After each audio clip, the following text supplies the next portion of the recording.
Vous écoutez la leçon biblique de l'Église de la Science chrétienne indépendante de Plainfield, située à Plainfield, New Jersey, États-Unis d'Amérique.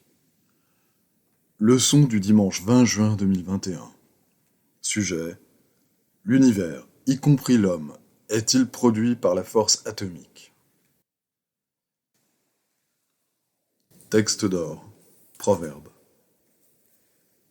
C'est par la sagesse que l'Éternel a fondé la terre. C'est par l'intelligence qu'il a affermi les cieux. Lecture alternée, psaume. Venez, chantons avec allégresse à l'Éternel. Poussons des cris de joie vers le rocher de notre salut. Allons au-devant de lui avec des louanges, faisons retentir des cantiques en son honneur. Car l'Éternel est un grand Dieu.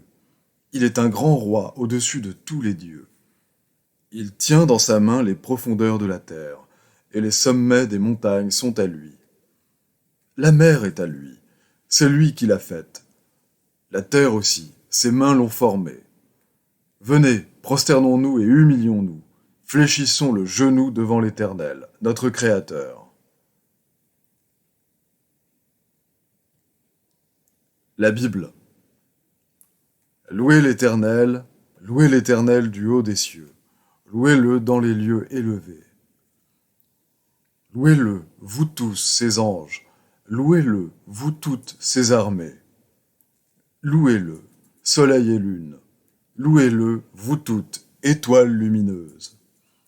Louez-le, cieux des cieux, et vous, ô qui êtes au-dessus des cieux. Qu'ils louent le nom de l'Éternel, car il a commandé, et ils ont été créés.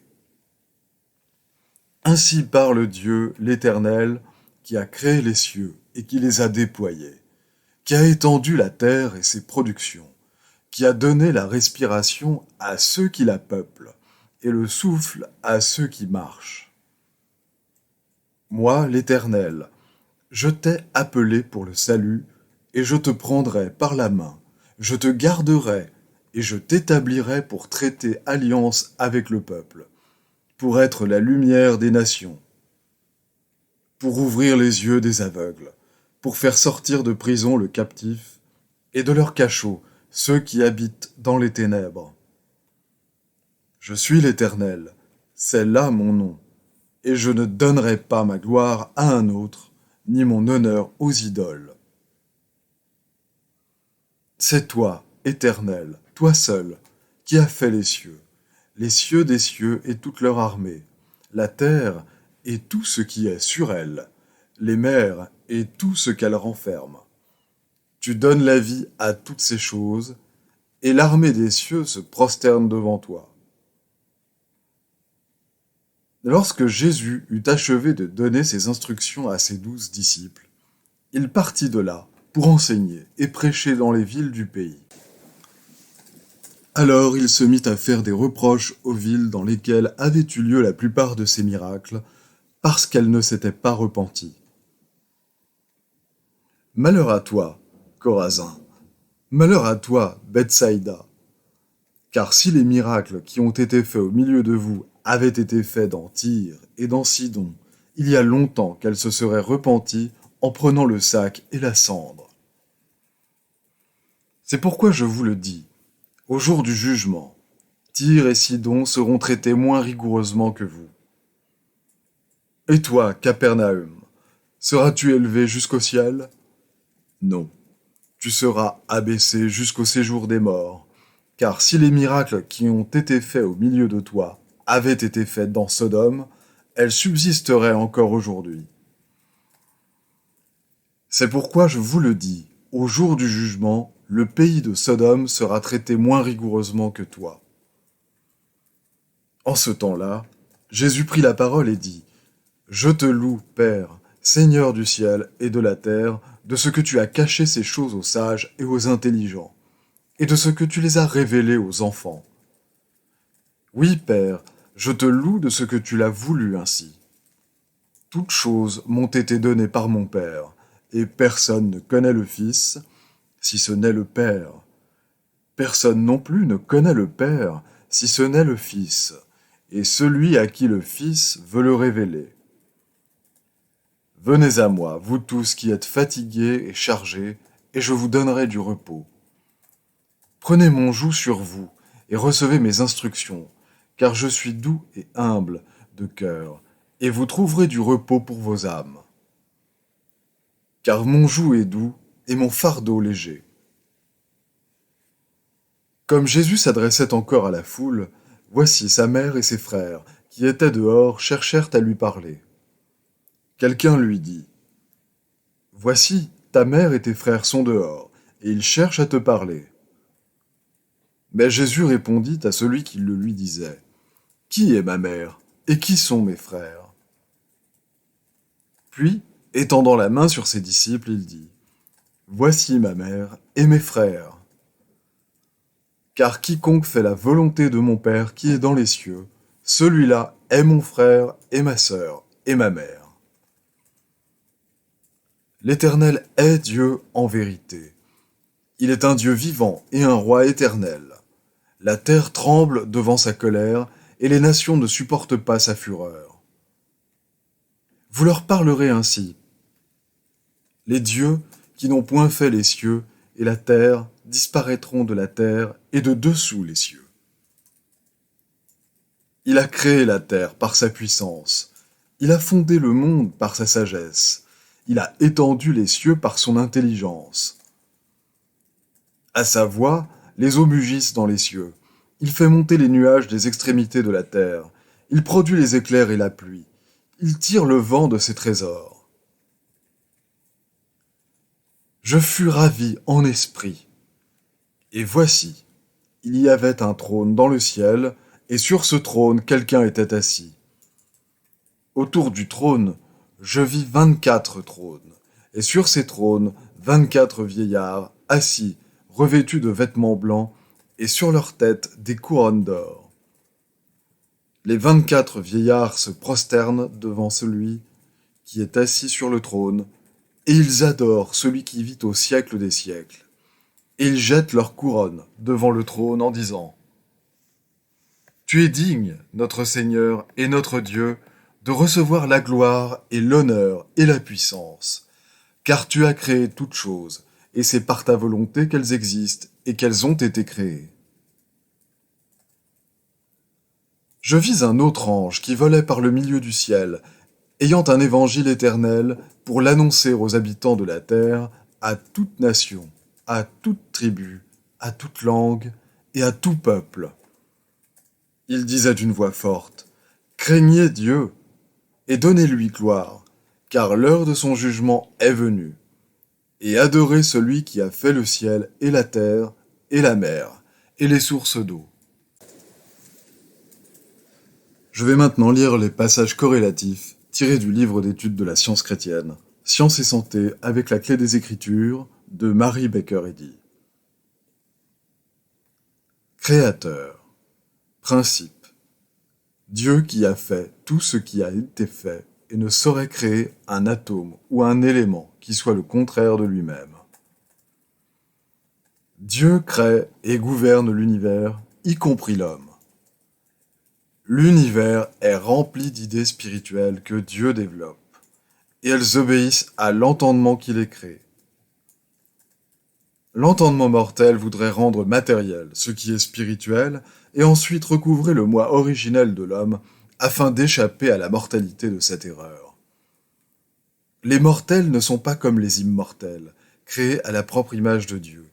Mais l'esprit infini étant tout, la conscience mortelle cédera finalement aux faits scientifiques et disparaîtra. Et le vrai sens de l'être, parfait et à jamais intact, apparaîtra. Il est faux de dire que la vérité et l'erreur se confondent dans la création. Par son origine divine, Jésus était doué d'un pouvoir plus qu'humain pour exposer les faits de la création et démontrer le seul entendement qui crée et gouverne l'homme et l'univers. La science de la création, si manifeste dans la naissance de Jésus, lui inspira ses paroles les plus sages et les moins comprises et fut la base de ses merveilleuses démonstrations. Jésus ne reconnaissait aucun lien de la chair. Il dit, « N'appelez personne sur la terre votre Père, car un seul est votre Père, celui qui est dans les cieux. » Une autre fois, il demanda, « Qui est ma mère, et qui sont mes frères ?» Laissant entendre que ce sont ceux qui font la volonté de son Père. Il n'est fait mention nulle part qu'il est appelé un homme du nom de Père. Il reconnaissait l'Esprit, Dieu, comme le seul Créateur, et par conséquent le Père de tous. L'entendement infini crée et gouverne tout, de la molécule mentale à l'infinité. Ce principe divin de tout exprime la science et l'art à travers toute sa création, et l'immortalité de l'homme et de l'univers. La création se manifeste perpétuellement et doit toujours continuer à se manifester en raison de sa source inépuisable. Le sens mortel invertit tout ce qui apparaît et qualifie les idées de matériel. Ainsi mal interprétée, l'idée divine semble tomber au niveau d'une croyance humaine ou matérielle appelée homme mortel. Mais la semence est en elle-même uniquement parce que l'entendement divin est tout et reproduit tout. Parce que l'entendement est le multiplicateur et que l'idée infinie de l'entendement, l'homme et l'univers, est le produit. La seule intelligence ou substance d'une pensée, d'une semence ou d'une fleur, c'est Dieu, leur créateur. Dans son histoire de la mortalité, la théorie darwinienne de l'évolution à partir d'une base matérielle est plus logique que la plupart des théories. Voici en peu de mots la théorie de Darwin. L'entendement produit son opposé, la matière, et revêt la matière du pouvoir de recréer l'univers, y compris l'homme. L'évolution matérielle implique que la grande cause première doit devenir matérielle et doit ensuite soit retourner à l'entendement, soit disparaître dans la poussière et le néant. Les Écritures sont très sacrées. Notre but doit être de les faire comprendre spirituellement, car ce n'est qu'en les comprenant de la sorte que l'on atteint à la vérité. La vraie théorie de l'univers, y compris l'homme, n'est pas dans l'histoire matérielle, mais dans le développement spirituel.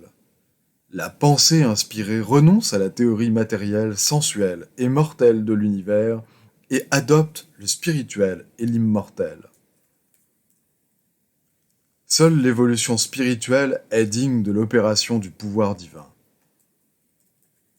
Le sens matériel ne déroule pas les faits de l'existence, mais le sens spirituel élève la conscience humaine jusqu'à la vérité éternelle. L'humanité avance lentement du sens pécheur vers la compréhension spirituelle. Le manque de bonne volonté à bien apprendre toute chose charge la chrétienté de chaîne. Tout ce qui reflète l'entendement, la vie, la vérité et l'amour est conçu et engendré spirituellement. Mais la proposition que l'homme est conçu et développé à la fois spirituellement et matériellement, ou à la fois par Dieu et par l'homme, contredit cette vérité éternelle. Toute la vanité des siècles ne pourra jamais faire que ces propositions contraires soient toutes deux vraies. La science divine met la cognée à la racine de l'illusion que la vie, l'entendement, est formé par le corps matériel où il réside. Et la science détruira finalement cette illusion par la destruction de toute erreur par elle-même et par la compréhension glorifiée de la science de la vie. La science chrétienne présente le déroulement, non l'accroissement. Elle manifeste non une croissance matérielle partant de la molécule pour aboutir à l'entendement, mais une communication de l'entendement divin à l'homme et à l'univers. Dans la mesure où cessera la génération humaine, la chaîne intacte de l'être éternel et harmonieux sera discernée spirituellement. Et l'homme, non de la terre et terrestre, mais coexistant avec Dieu, apparaîtra. Le fait scientifique que l'homme et l'univers procèdent de l'esprit, et qu'ils sont par conséquent spirituels, est aussi établi en science divine que l'est la preuve que les mortels n'acquièrent le sens de la santé qu'en perdant le sens du péché et de la maladie. Les mortels ne pourront jamais comprendre la création de Dieu tant qu'ils croiront que l'homme est un créateur. Les enfants de Dieu déjà créés ne seront discernés que dans la mesure où l'homme trouvera la vérité de l'être. C'est ainsi que l'homme réel et idéal apparaît dans la proportion où disparaît ce qui est faux et matériel. Le fait de ne plus se marier, ou de ne plus être donné en mariage, ne met nullement fin à la continuité de l'homme, ni à son idée de multiplication dans le plan infini de Dieu. Comprendre spirituellement qu'il y a un seul créateur, Dieu, cela explique toute la création, confirme les Écritures, apporte la douce assurance qu'il n'y a ni séparation ni douleur, et que l'homme est impérissable, parfait et éternel. Le principe créateur, vie, vérité et amour, c'est Dieu. L'univers reflète Dieu. Il n'y a qu'un créateur et qu'une création. Cette création consiste dans le déroulement d'idées spirituelles avec leurs idées qui sont incluses dans l'entendement infini et à jamais réfléchi. Ces idées s'étendent de l'infinitésimal à l'infinité, et les idées les plus élevées sont les fils et les filles de Dieu. Les devoirs quotidiens de Mary Baker Eddy. Il sera du devoir de tout membre de cette Église de prier chaque jour. Que ton règne vienne, que le règne de la vérité, de la vie et de l'amour divin soit établi en moi et élimine de moi tout péché. Et puisse ta parole enrichir les affections de toute l'humanité et la gouverner. Règle pour les mobiles et les actes. Ni l'animosité, ni un attachement purement personnel ne doivent déterminer les mobiles ou les actes des membres de l'Église mère. Dans la science, l'amour divin seul gouverne l'homme, et un scientiste chrétien reflète les douces aménités de l'amour en réprouvant le péché et en manifestant un véritable esprit de fraternité, de charité et de pardon. Les membres de cette Église doivent journellement veiller et prier pour être délivrés de tout mal, pour ne pas prophétiser, juger, condamner, conseiller, influencer ou être influencé d'une manière erronée. Vigilance face au devoir. Il sera du devoir de chaque membre de cette Église de se défendre journellement contre la suggestion mentale agressive et de ne pas se laisser entraîner à oublier ou à négliger son devoir envers Dieu, envers son leader et envers l'humanité. Par ses œuvres, il sera jugé et justifié ou condamné.